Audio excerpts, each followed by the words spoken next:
मारिया उनके साथ ही रेल में बैठी थी। दिल्ली पहुंचे तो वहां से एक दूसरी रेलगाड़ी पकड़ी और हिंदुस्तान के जनूबी शहर कालीकट की तरफ सफर शुरू कर दिया। कालीकट समुद्र के किनारे एक पुराना शहर है। ये वो शहर है जहां सबसे पहले वास्को डे गामा आया था जब उसने अपने मुल्क के लिए हिंदुस्तान दरियाफ्त किया था। अंबर, मारिया और जूली सॉन्ग कालीकट पहुंच गए। इस शहर की इमारतें पुरानी किस्म की थीं और यहाँ बारिशें बहुत होती थीं। अंबर कहने लगा, सबसे पहले हमें किसी अच्छे से होटल में एक कमरा किराए पर लेना चाहिए, उसके बाद स्याह महल की तलाश में चलेंगे। कालीकट शहर बड़ा मॉडर्न शहर बन चुका था। यहाँ एक होटल में अंबर और जूली सॉन्ग ने एक डबल बेड कमरा ले लिया। मारिया को कमरे की जरूरत नहीं थी, वो उनके साथ ही रह सकती थी क्योंकि वो तो गायब थी और किसी को नजर ही नहीं आती थी। रात उन्होंने होटल के कमरे में गुजार दी। दूसरे दिन उन्होंने होटल के मैनेजर से स्याह महल के बारे में पूछा। मैनेजर ने कहा, आप उस स्याह महल में क्यों जाना चाहते हैं? हम सयाह हैं और कालीकट की सारी पुरानी और तारीखी इमारतें देखना चाहते हैं। मैनेजर बोला, वो तो ठीक है, मगर आप स्याह महल में ना ही जाएं तो अच्छा है क्योंकि वहां जिन भूत रहते हैं। उसके बारे में मशहूर है कि उसके अंदर जो गया फिर वापस ना आया। अंबर मुस्कुराया, कहने लगा, यह मॉडर्न और साइंस का जमाना है, हम इस किस्म की बातों पर यकीन नहीं रखते। आप बराए मेहरबानी हमें स्याह महल का पता बता दें। ठीक है, हम स्याह महल के अंदर नहीं जाएंगे, बाहर से ही देखकर आ जाएंगे। उस वक्त जूली सॉन्ग और मारिया भी अंबर के पास ही खड़ी थीं, मगर होटल के मैनेजर को सिर्फ जूली सॉन्ग ही नजर आ रही थी। मारिया गायब थी इसलिए वो उसे देख ही नहीं सकता था।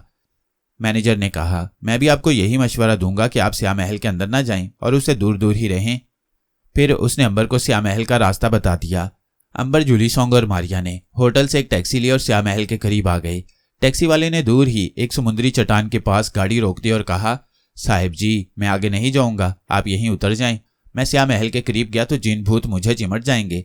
अंबर और जूली सॉन्ग मुस्कुराते हुए टैक्सी से उतर आए और उन्होंने टैक्सी छोड़ दी और पैदल ही स्याह महल की तरफ चल पड़े। स्याह महल उन्हें दूर समुद्र किनारे एक छोटे से टीले पर साफ नजर आ रहा था। करीब जाकर उन्होंने देखा कि महल बेहद खस्ता और टूटा फूटा है। बारिश की वजह से महल की दीवारें काली पड़ गई थीं। एक तरफ से एक दीवार गिर चुकी थी। जूली सॉन्ग ने कहा, आज से 800 साल पहले जब मैं इस महल में आई थी तो ये इतना टूटा फूटा नहीं था।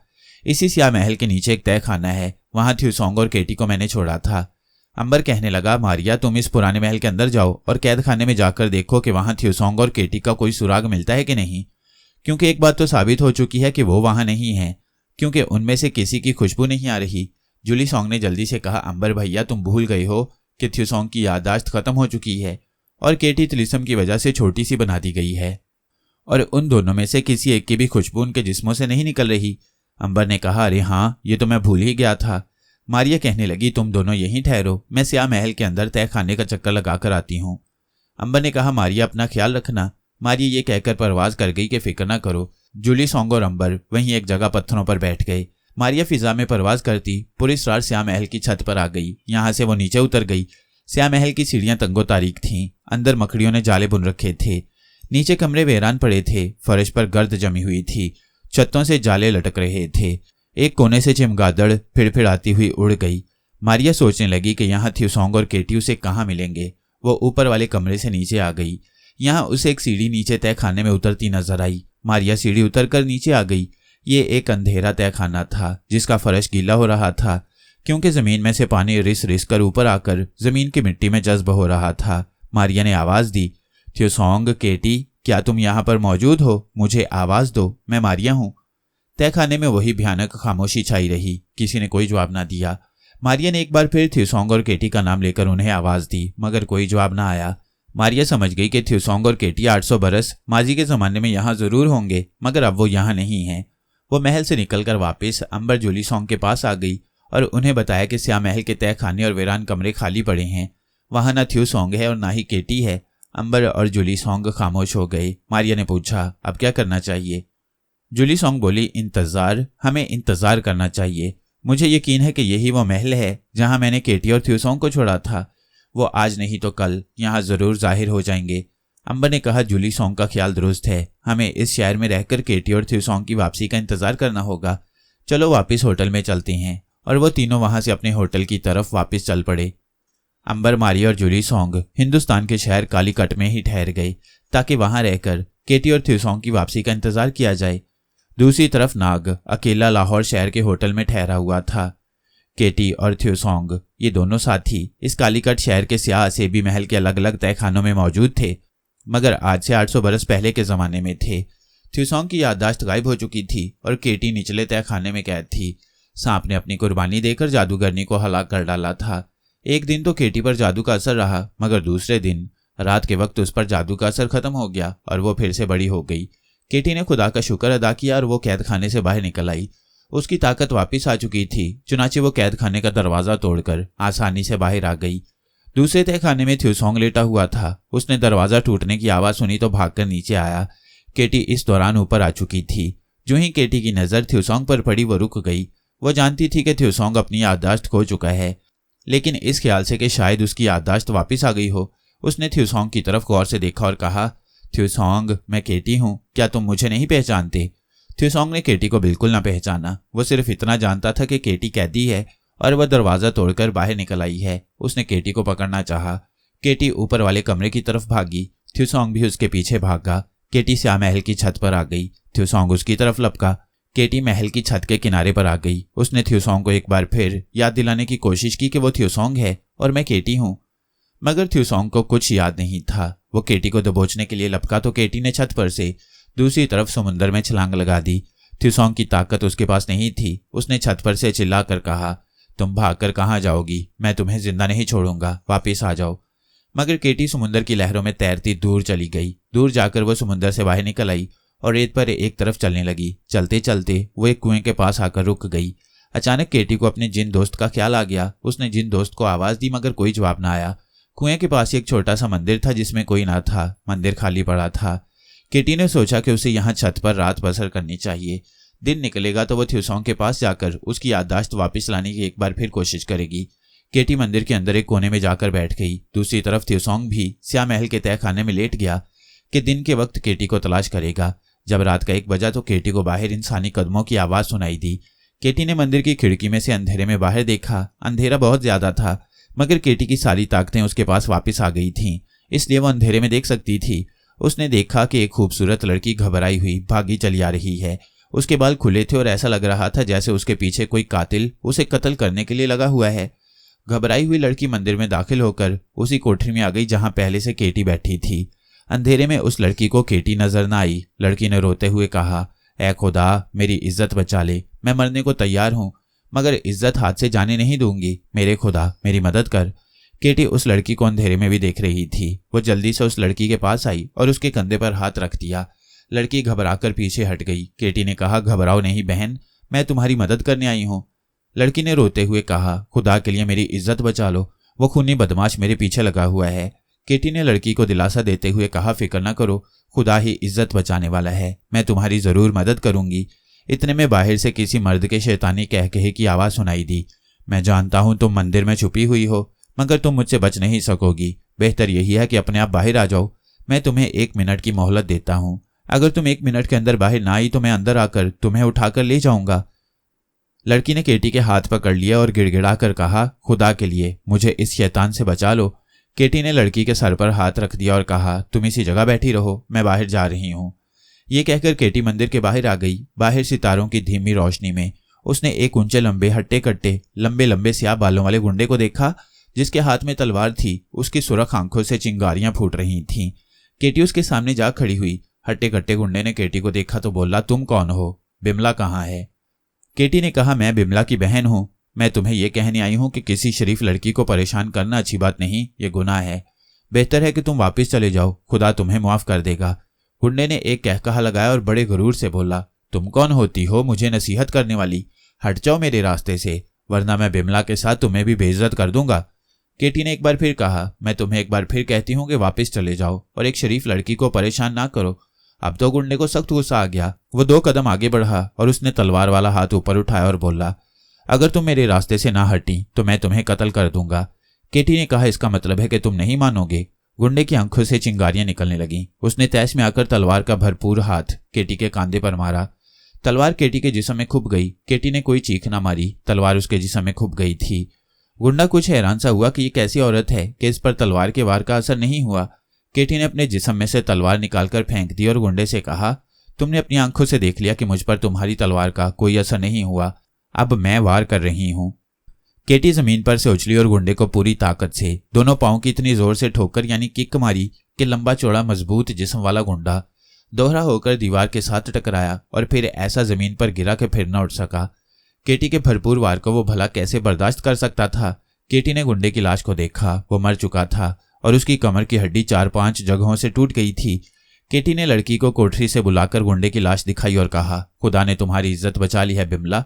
बिमला तो केटी के पांव पर गिर पड़ी। मैं तुम्हारा शुक्रिया किस जुबान से अदा करूं बहन, तुमने ऐन वक्त पर आकर मुझे बचा लिया। केटी ने कहा, चलो मैं तुम्हें तुम्हारे घर छोड़ाऊं। बिमला कहने लगी, तुम्हारा बहुत बहुत शुक्रिया बहन। केटी ने बिमला को साथ लिया और उसके गांव की तरफ चल पड़ी। बिमला का गांव जंगल के पार दूसरी तरफ एक टीले के पास था। बिमला को उसके माँ बाप के हवाले करके केटी जंगल में वापस आ रही थी कि रास्ते में एक झोंपड़े के करीब से गुजरी। उस झोंपड़े में दिया जल रहा था। केटी ने कोई ख्याल ना किया और उसके करीब से गुजर गई। इस झोंपड़े में एक सपेरा अपने सांपों को दूध पिला रहा था। जो ही केटी झोंपड़ी के करीब से गुजरी, सांपों को नाग देवता की वो हल्की खुशबू आई जो केटी के जिस्म से निकल रही थी। सांप बेचैन हो गए और बाहर को निकलने के लिए लपके। सपेरे ने बड़ी मुश्किल से सांपों को काबू में किया।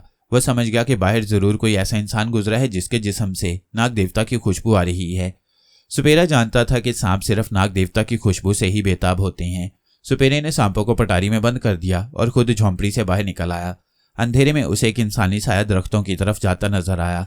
सपेरा चौकस होकर उसका पीछा करने लगा। ये केटी थी जो आगे आगे जा रही थी। सपेरा केटी को अपने काबू में करना चाहता था। उसकी जेब में एक छोटा सा संगचूर सांप था जिसके डसने से इंसान पानी नहीं मांगता। सपेरे के पास एक मनका था जिसकी मदद से वो सांप के डसे हुए इंसान की जान बचा सकता था। उसने सोचा कि वो केटी को अपने संगचूर सांप से डसवाकर बेहोश कर देगा और फिर उसकी मशकें कस देगा और मनके की मदद से उसे दोबारा जिंदा करने के बाद अपना गुलाम बना लेगा। सपेरे ने केटी के करीब जाकर संगचूर सांप को जेब से निकाल कर केटी की तरफ उछाला। सांप उंगली के साइज का था। वो केटी के आगे जाकर गिरा। संगचूर सांप ने भी नाग देवता की खुशबू सूंघ ली थी जो केटी के जिस्म से आ रही थी। सांप भला उसे कैसे काट सकता था। सांप केटी के सामने गिरते ही उठा और अदब से सर झुकाकर बोला, ए अजीम नाग देवता, मैं तुम्हें सलाम करता हूँ। केटी रुक गई। सपेरा दौड़कर एक दरख्त के पीछे छुपा देख रहा था। वो इस इंतजार में था कि सांप केटी को डसे और वो भागकर उसकी मशकें कस डाले। केटी ने सांप की जुबान में कहा, मैं नाग देवता नहीं हूँ, नाग देवता की दोस्त और बहन हूँ। संगचूर सांप बोला, अजीम नाग देवता की बहन को मेरा सलाम। सपेरे ने मुझे तुम्हें डसने के लिए फेंका है, मगर मैं ये गुस्ताखी कैसे कर सकता हूँ। केटी ने पीछे मुड़कर देखा। उसे अंधेरे में एक इंसानी साया दरख्त के पीछे दिखाई दिया। उसने सांप से कहा, जाओ वापिस अपने सपेरे के पास चले जाओ। सांप ने सलाम किया और वापस चला गया। केटी आगे रवाना हो गई।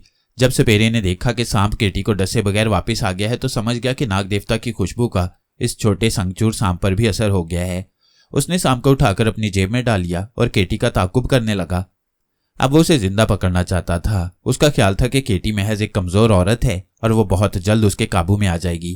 केटी जब जंगल के किनारे पहुंची तो अचानक पीछे से सपेरे ने उस पर हमला कर दिया। केटी इस हमले के लिए बिल्कुल तैयार न थी। वो नीचे गिर पड़ी। सपेरे ने केटी के बाजू मरोड़कर पीछे किए और बोला, तुम अब मेरे काबू में हो। मैं जानता हूं कि तुम नाग देवता नहीं हो, क्योंकि नाग देवता एक औरत नहीं है। तुमने जरूर नाग देवता की खुशबू अपने जिस्म पर लगा रखी है और तुम जानती हो कि नाग देवता कहाँ है। मैं तुम्हें उस वक्त तक आजाद नहीं करूंगा जब तक तुम मुझे नाग देवता का पता नहीं बताओगी।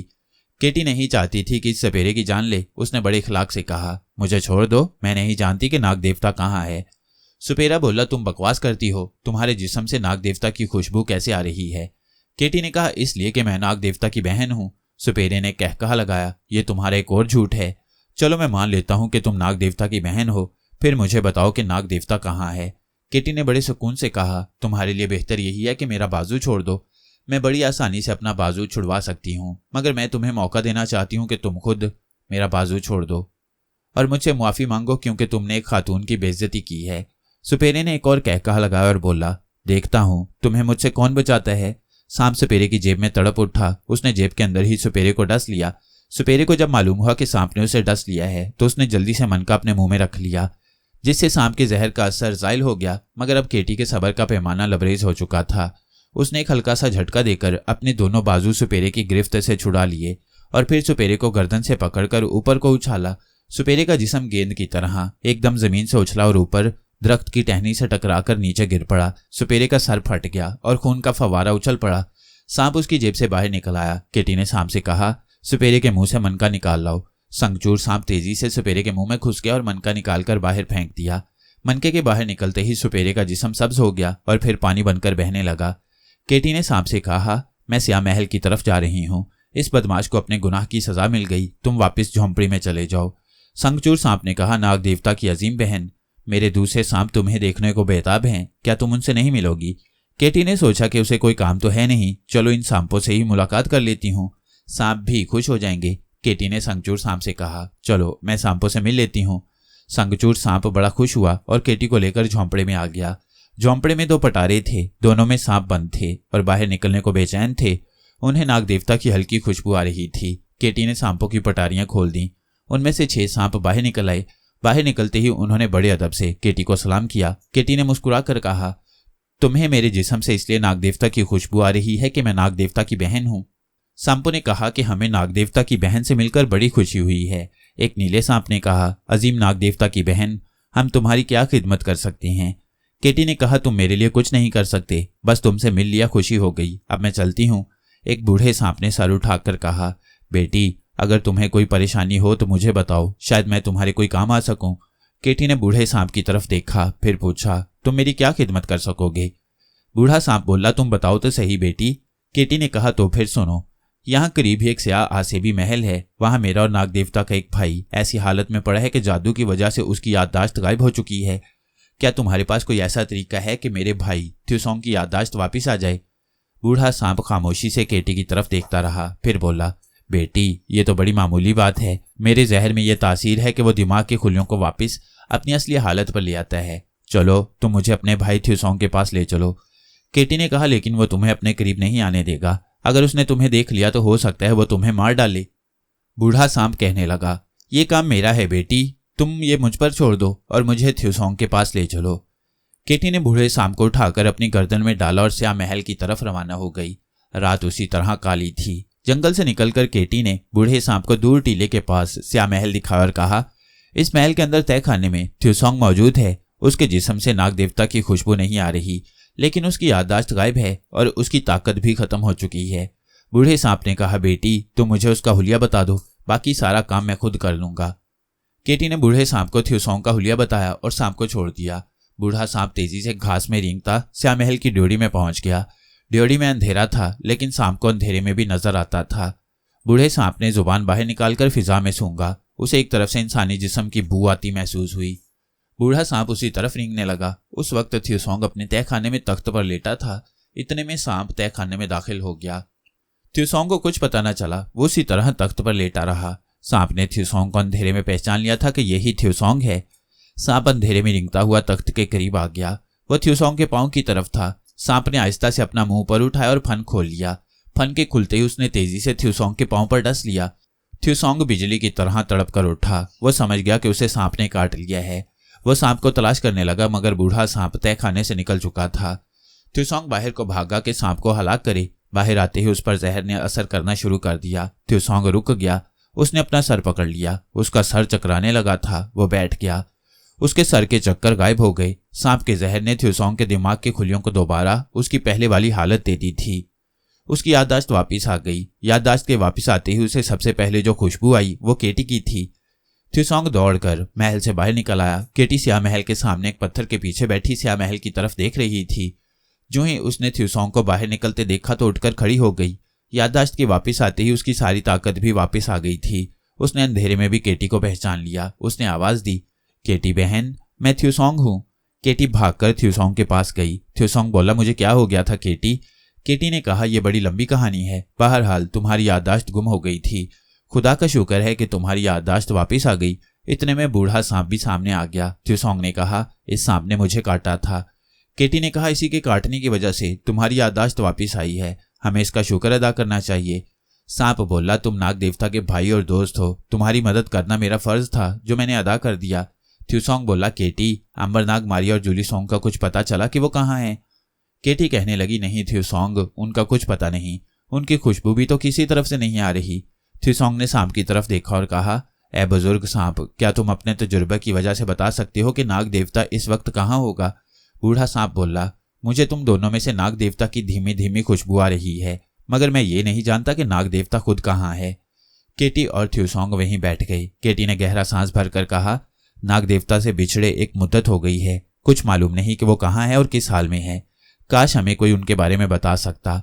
बूढ़ा सांप खामोश था जब केटी के मुंह से निकला कि काश कोई उन्हें नाग देवता के बारे में बता सकता कि वो कहाँ है। तो बूढ़े सांप को चांकी ज्योतिषी का ख्याल आ गया, जो सांपों का उस्ताद भी था और एक माहिर ज्योतिष भी था। बूढ़ा सांप उस ज्योतिषी चांकी के पास 2 बरस गुजार चुका था। उसने थ्यूसोंग से कहा, थ्यूसोंग भाई, एक तरीका है नाग देवता के सुराग लगाने का। थ्यूसोंग और केटी ने चौंक कर बूढ़े सांप की तरफ देखा और एक ही वक्त में पूछा, वो क्या, जल्दी बताओ हमें। बूढ़े सांप ने कहा, यहाँ से जुनूब में एक काला पहाड़ है। उस पहाड़ में एक तारीक गार है। उस गार में बड़े जहरीले सांप रहते हैं, जिसकी वजह से वहां सिवाय चांकी ज्योतिषी के दूसरा कोई इंसान उस गार में दाखिल होने की जुर्रत नहीं कर सकता, क्योंकि दिन के वक्त भी उस गार के अंदर सांपों के फुंकारने की आवाजें आती रहती हैं। केटी ने पूछा, उस गार में क्या है? बूढ़ा सांप बोला, उस गार में चांकी नाम के एक हिंदू ज्योतिषी ने अपने इल्म ज्योतिष की मदद से एक ऐसा जायचा तैयार करके रखा हुआ है जिसमें आने वाले 1000 बरस के सारे वाकयात दर्ज हैं। केटी ने कहा, इससे क्या होगा? थ्यूसोंग बोला, उस जायचे के वाकयात से नाग का पता कैसे चल सकेगा? बूढ़ा सांप बोला, आप लोग मुझे पूरी बात कर लेने दो तो बेहतर है।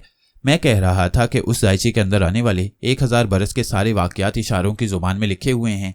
ये जायचा हिरन की खाल पर बनाया गया है। मैं उस जायचे को देखकर नाग देवता का पता चला सकता हूँ, क्योंकि जायचा मुझे नाग देवता का पता बता देगा। थ्यूसोंग ने केटी की तरफ देखा। केटी ने कहा, तो फिर चलो उस सांपों की गार में चलते हैं। थ्यूसोंग ने चलने से पहले बूढ़े सांप से पूछा, क्या वो चांकी ज्योतिषी भी वहां होगा? बूढ़ा सांप कहने लगा, नहीं, वो रात के वक्त सांपों की गार में नहीं बल्कि वहां से दूर अपने मकान में सोता है। उस वक्त वो अपने मकान पर ही होगा। केटी ने कहा, तो फिर जल्दी चलो। बूढ़ा सांप केटी और थ्यूसोंग को लेकर जंगल में सांपों के गार की तरफ रवाना हो गया। जंगल से निकलने के बाद उन्हें दूर एक पहाड़ नजर आया। वो उस पहाड़ के दामन में पहुंच गए। यहाँ बूढ़ा सांप उन दोनों को सांपों वाले गार के मुंह पर ले आया। थ्यूसोंग और केटी ने गार को देखा। वहां गहरा अंधेरा था और अंदर से सांपों के फुंकारने की दहशतनाक आवाजें आ रही थीं। थोड़ी ही देर में गार में से बेशुमार छोटे बड़े सांप निकलने लगे। उन सब सांपों को नाग देवता की हल्की हल्की खुशबू आने लगी थी। सारे सांप केटी और थ्यूसोंग के सामने आकर अदब से सलाम करके कुंडलियां मारकर बैठ गए। केटी ने सांपों की जुबान में उनका शुक्रिया अदा किया और कहा, ऐ सांपों, मैं और मेरा दोस्त नाग देवता के बहन भाई हैं, इसीलिए हमारे जिस्मों से नाग देवता की खुशबू आ रही है। हम नाग देवता की तलाश में हैं और इस गार में वो जायचा देखने आए हैं जो चांकी ज्योतिषी ने हिरन की खाल पर बनाकर अंदर रखा हुआ है। तमाम सांप एक ही जुबान में बोले, तशरीफ लाएं, हमें खुशी होगी अगर आपको नाग देवता का सुराग मिल जाए। बूढ़े सांप ने केटी और थ्यूसोंग को साथ लिया और वो सांपों के गार में दाखिल हो गए। गार में घुप अंधेरा था। बूढ़ा सांप आगे आगे था। केटी और थ्यूसोंग उसके पीछे पीछे थे। बाकी सारे सांप उन सबके पीछे रेंगते हुए चले आ रहे थे। गार में 2-3 मोड़ मुड़ने के बाद एक खुली जगह आ गई। यहाँ एक मशाल दीवार में जल रही थी। उसकी रोशनी में केटी और थ्यूसोंग ने देखा कि दरमियान में एक चबूतरा है जिसके ऊपर पत्थर की सिल पर एक संदूकची पड़ी है। बूढ़े सांप ने कहा, इस संदूकची में चांकी का जायचा है। थ्यूसोंग ने संदूकची खोल दी। संदूकची के अंदर रेशमी डोरी में लिपटा हुआ हिरन की खाल का जायचा रखा था। थ्यूसोंग ने जायचे को खोला। केटी भी उसे गौर से देखने लगी। हिरन की खाल पर लाल और स्याह रंग की बेशुमार तहरीरें, तिकोने और छोटे छोटे दायरे बने हुए थे। जगह जगह तीर के निशान भी थे और पुरानी इब्रानी जुबान में तहरीर भी लिखी हुई थी। थ्यूसोंग और केटी जायचे का गौर से मुतालिया करने लगे। सांप कुंडलियां मारे गार में एक तरफ दीवार के साथ लगकर खामोश बैठे थे। बूढ़ा सांप भी चबूतरे पर कुंडली मारे चुप बैठा था। केटी ने जायचे वाले नक्शे पर एक जगह उंगली रखते हुए कहा, ये वो जगह है जहां हम इस वक्त खड़े हैं, यानी कालीकट का शहर। थ्यूसोंग ने गौर से इस छोटे से दायरे को देखा जिसमें कालीकट का नाम लिखा था। उसने कहा, ये सन कौन सा आगे लिखा हुआ है? केटी ने झुककर पढ़ा और बोली, ये आज से 800 बरस बाद का सन है थ्यूसोंग। इसका मतलब है कि आज से 800 बरस बाद इसी जगह का नक्शा जायचे में दिया गया है। बूढ़े सांप ने कहा, अब इस दायरे का नंबर याद रखें और इस जायचे के पीछे इसी नंबर की तहरीर पढ़ें। ये एक नई बात सांप ने बताई थी। थ्यूसोंग ने जायचे को उल्टाकर पीछे देखा। जायचे के पीछे बहुत ही बारीक लफ्जों में कितनी ही सतरें लिखी हुई थीं। हर सतर पर एक नंबर लगा था। जब थ्यूसोंग ने कालीकट के दायरे वाले नंबर को देखा तो उसके आगे एक सतर लिखी थी, 800 साल बाद इसी शहर में सांपों के देवता नाग देवता के साथ ही आएंगे। केटी और थ्यूसोंग ने जब ये तहरीर पढ़ी तो उनके चेहरे खुशी से खिल उठे। थ्यूसोंग बोला, इसका मतलब है कि अंबर नाग मारिया और जुली सोंग आज से 800 साल बाद के हिंदुस्तान के इसी शहर कालीकट में हैं। केटी खुशी से कपकपाती आवाज में बोली, हाँ थ्यूसोंग, इसमें यही लिखा है। बूढ़ा सांप कहने लगा, मैं न कहता था कि इस जायचे से आपको नाग देवता का सुराग मिल जाएगा, और इसमें जो कुछ लिखा गया है वो बिल्कुल सच है। नाग देवता आज से 800 बरस बाद के जमाने में जा चुका है और इसी शहर कालीकट में है। थ्यूसोंग ने जायचे की तहरीर को एक बार फिर पढ़ा और जायचे को लपेटकर संदूक में रखकर संदूक बंद कर दिया। केटी, हमें ये तो मालूम हो गया कि अंबरनाग, मारिया और जूली सॉन्ग 800 बरस बाद आगे के ज़माने के मुल्क हिंदुस्तान किसी शहर में हैं, लेकिन अब सवाल ये पैदा होता है कि हम 800 साल आगे के ज़माने में कैसे जाएं? केटी ने बूढ़े सांप की तरफ देखा और पूछा, ऐ बुजुर्ग सांप, क्या किसी तरीके से हम आज से 800 बरस बाद के ज़माने में जा सकती हैं? बूढ़ा सांप सोच में पड़ गया, फिर फन उठाकर बोला, इसके लिए मुझे चांकी ज्योतिषी से पूछना होगा, मगर आप लोग मेरे साथ उसके पास नहीं जाएंगे। मैं अकेला ही उसके पास जाकर ये राज मालूम करूंगा। केटी और थ्यूसोंग बूढ़े सांप के साथ गार से बाहर आ गए। गार के सांपों ने अदब से थ्यूसोंग और केटी को सलाम किया और वापस गार में चले गए। इसके साथ ही गार में से सांपों के फुंकारने की आवाजें शुरू हो गईं। बूढ़ा सांप केटी और थ्यूसोंग को जंगल में सपेरे की झोंपड़ी में ले आया। अब सुबह होने वाली थी। बूढ़े सांप ने कहा, आप लोग इसी झोंपड़ी में ठहरे, मैं अकेला ज्योतिषी चांकी के मकान पर जाता हूँ। वो हमारी जुबान जानता है। मुझे यकीन है कि उसके पास अगले ज़माने में जाने का राज ज़रूर होगा। मैं उस राज को मालूम करने की कोशिश करूंगा। ये कहकर बूढ़ा सांप झोंपड़ी से निकलकर ज्योतिषी चांकी के मकान की तरफ रवाना हो गया। उस वक्त ज्योतिषी चांकी अपने मकान के सेहन में तख्तपोश पर हिरन की खाल बिछाए चढ़ते सूरज की पूजा कर रहा था। बूढ़ा सांप एक तरफ कुंडली मारकर बैठ गया। जब ज्योतिषी पूजा कर चुका तो उसने बूढ़े सांप की तरफ नजरें उठाकर देखा और पूछा, क्यों भाई, क्या बात है? आज तुम सवेरे सवेरे मेरे पास कैसे आ गए? बूढ़ा सांप चांकी के करीब चला गया। उसने फन को 3 बार झुकाकर उसे सलाम किया और कहने लगा, गुरु, अब मैं अपनी झोंपड़ी में नहीं जाऊंगा। ज्योतिषी ने ताज्जुब से पूछा, क्यों, क्या बात है? क्या कोई झगड़ा हो गया है फिर? बूढ़ा सांप एक पूरी स्कीम सोचकर आया था। कहने लगा, झगड़ा नहीं होगा तो क्या होगा? छोटी उम्र के नौजवान सांप हैं और मुझसे बहस करते हैं। कहते हैं कि ये कैसे हो सकता है कि कोई आदमी आज के ज़माने से निकलकर आज से 400-500 साल बाद के ज़माने में पहुंच जाए। मैंने कहा, मेरे गुरु चांकी के पास इतनी ताकत है। कहने लगे, हम नहीं मानते, बस मेरी उनसे लड़ाई हो गई है, अब मैं उनके पास नहीं जाऊंगा। चांकी हंस दिया, बोला, तुम हमेशा झगड़ते रहते हो। बूढ़े सांप ने कहा, लेकिन मैंने कोई झूठ थोड़ी बोला है। क्या तुम आदमी को अगले ज़माने में पहुंचाने की ताकत नहीं रखते? फिर ये सांप मेरे मुंह क्यों लगते हैं? चांकी ने कहा, बस बस, अब लड़ाई झगड़ा बंद करो और अपनी झोंपड़ी में जाओ। बूढ़े सांप ने चांकी के करीब होकर कहा, गुरु, एक बात है, कभी कभी मुझे भी यकीन नहीं आता कि आदमी आज के ज़माने से निकलकर अगले ज़माने में पहुंच सकता है। क्या सचमुच तुम ऐसा कर सकते हो? अगर कर सकते हो तो कैसे करते हो? मुझे भी बताओ। आखिर मैं तुम्हारा पुराना नौकर हूं, तुम्हारी बड़ी खिदमत की है मैंने। चांकी मुस्कुराते हुए बोला, इसमें कोई शक नहीं कि तुमने मेरी बड़ी खिदमत की है।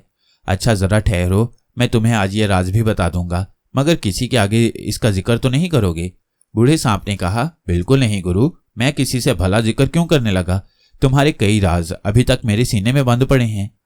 चांकी बोला, थोड़ी देर ठहरो। ज्योतिषी चांकी कुछ देर चबूतरे पर बैठा श्लोक पढ़ता रहा। जब उसने सारे काम कर लिए तो बूढ़े सांप को उठाकर अपनी गर्दन में डाला और बोला, चलो आज ये राज भी तुम्हें बताए देता हूँ। ज्योतिषी चांकी बूढ़े सांप को लेकर अपने मकान से निकला और जंगल में एक पुराने मंदिर में आ गया। इस मंदिर के नीचे एक तहखाना था। तहखाने में एक लालटेन रोशन थी। बूढ़े सांप ने देखा कि वहां दीवार के साथ एक गोल लोहे का पहिया लगा हुआ है जिस पर बैठने की जगह बनी हुई थी। चांकी ने बूढ़े सांप को बताया, ये वो चक्कर है जो आदमी को अगले या पिछले जमाने में पहुंचा देता है।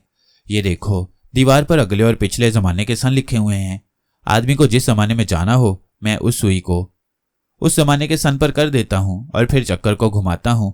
पहिया जब इस सन के निशान तक पहुंचता है तो वो उस जमाने में पहुंच जाता है जिसका सन दीवार पर लिखा होता है।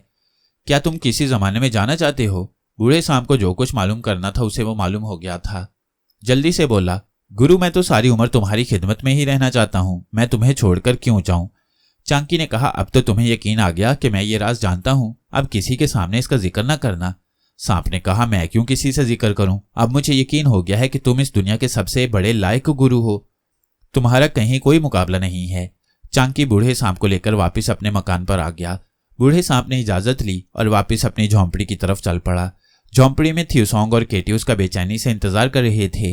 बूढ़े सांप को आता देखकर केटी ने आगे बढ़कर पूछा, क्या कुछ पता चला?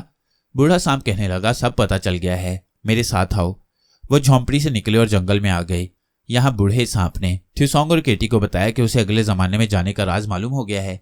थ्यूसोंग और केटी बड़े खुश हुए। केटी ने कहा, तो फिर हमें वहीं ले चलो, हम अभी इसी वक्त नाग देवता के पास जाना चाहते हैं। बूढ़ा सांप केटी और थ्यूसोंग को जंगल वाले पुराने मंदिर में ले आया। तहखाने में दीवार के साथ लगे हुए बहुत बड़े लोहे के चक्कर को देखकर केटी ने कहा, क्या यही वो चक्कर है? बूढ़े सांप ने कहा, हाँ बेटी, चांकी ने मुझे इस पहिए के बारे में बताया है कि इसके जरिए इंसान अगले या पिछले जमाने में पहुंच जाता है। फिर बूढ़े सांप ने उन्हें सारी तरकीब बयान कर दी। थ्यूसोंग ने कहा, ठीक है, हम इसे अभी आजमा कर देखते हैं। थ्यूसोंग ने सुई के निशान को 800 साल आगे करके वहां सन 1988 का सन बना दिया। फिर केटी से कहा, इस जगह मेरे साथ बैठ जाओ।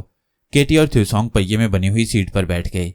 केटी ने बूढ़े सांप से कहा, बाबा, अगर हम सचमुच अगले जमाने में चले गए तो नाग देवता को मैं बता दूंगा कि तुमने हमारी मदद की थी। थ्यूसोंग बोला, मैं भी तुम्हारा शुक्रिया अदा करता हूं, लेकिन पहले हमें यह देखना है कि यह तरकीब कामयाबी होती है या नहीं। बूढ़े सांप ने कहा, तुम पहिए को चलाओ, तरकीब जरूर कामयाब होगी। थ्यूसोंग ने केटी की तरफ देखा। केटी ने आहिस्ता से पहिए को घुमा दिया। लोहे का बड़ा पहिया आहिस्ता आहिस्ता घूमता दीवार पर बने सन 1988 के पास आकर रुक गया। थ्यूसोंग को यकीन नहीं आ रहा था कि तरकीब कामयाब होगी, लेकिन सन 1988 के सन के निशान पर पहुंचते ही पहिए को एक झटका लगा। बिजली सी चमकी, बादल गरजे, तय खाने में रोशनी का गुबार सा चमक गया और बूढ़े सांप ने देखा कि पहिया गायब था। थ्यूसोंग और केटी गायब हो चुके थे। बूढ़े सांप ने शुक्र अदा किया कि उसने नाग देवता की बहन भाई को उसके पास पहुंचा दिया है। दूसरी तरफ थ्यूसोंग ने देखा कि वो स्या महल के बाहर एक पक्की सड़क पर खड़ा है। थ्यूसोंग एक खलाई इंसान था और जमाने की तब्दीली को बहुत जल्दी महसूस कर सकता था। उसने निगाह ऊपर उठाई। उसके सर के ऊपर से बिजली के मोटे तार गुजर रहे थे। वो समझ गया कि वो पुराने जमाने के कालीकट से निकलकर 800 बरस आगे यानी सन 1988 के मॉडर्न साइंसी जमाने में आ गया है। स्या महल अब भी उसके सामने था, मगर वो पहले से ज्यादा शिकस्ता और खंडर लग रहा था। अब उसे केटी की फिक्र हुई। वक्त के पहिए पर वो दोनों ही बैठे थे। फिर केटी यहाँ क्यों नहीं है? वो कहाँ चली गई? थ्यूसोंग ने फिजा में जोर से सांस लिया। उसे खुशी भी हुई और अफसोस भी हुआ। खुशी इसलिए हुई कि फिजा में अंबर मारी और जूली सॉन्ग की खुशबू आ रही थी, और अफसोस इस बात का हुआ कि फिजा में केटी की खुशबू नहीं थी। इसका मतलब था कि केटी इस मॉडर्न जमाने में आते हुए रास्ते में उससे कहीं बिछड़ गई थी और किसी दूसरे जमाने में पहुंच गई थी। थ्यूसोंग ने सोचा कि केटी को तो वो वापस नहीं ला सकता, लेकिन अंबर मारी और जूली सॉन्ग से मुलाकात करनी चाहिए। थ्यूसोंग खुशबू के पीछे पीछे चल पड़ा